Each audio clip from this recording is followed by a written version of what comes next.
अगर आप भी चाहते हैं कि आपन म्यूजिक के वीडियो सबसे पहले आप तक पहुंचे, तो लाल बटन को दबाकर चैनल को सब्सक्राइब जरूर कर ले और साथ में बेल आइकन को दबाना ना भूलें। प्रेम से बोलिए सरस्वती मैया की।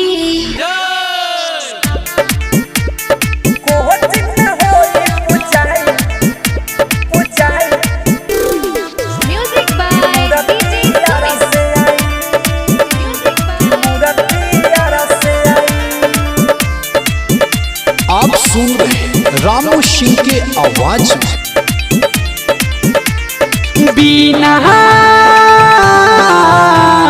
बिना वाली माई के बोलाई कि मूर्ति आरा से आई, कि मूर्ति आरा से आई।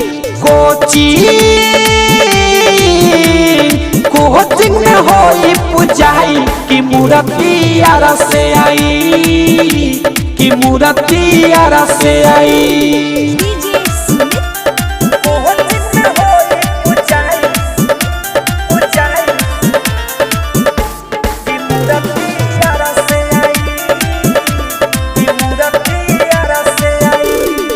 खूबे सजा के पंडा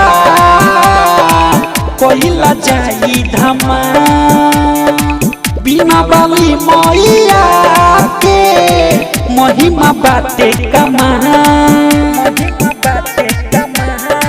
खूबे सजा के पंडा कोइला जाई धमा, बिना वाली मैया के महिमा बाटे कमाल।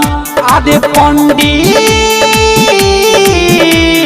पंडित जी के हो बोलाई कि मूर्ति आरा से आई, कि मूर्ति आरा से आई।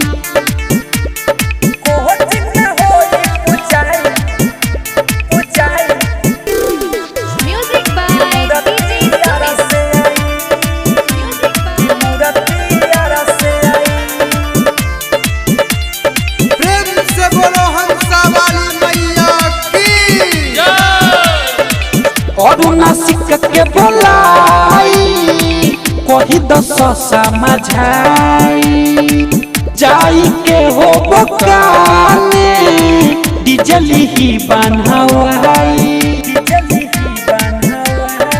रवि रंजन के बोलाई कोई 10 समझाई, जाई के हो बकाने डिजली ही बनवाई। रामू के भजन बजाई कि मूर्ति आरा से आई, कि मूर्ति आरा से आई।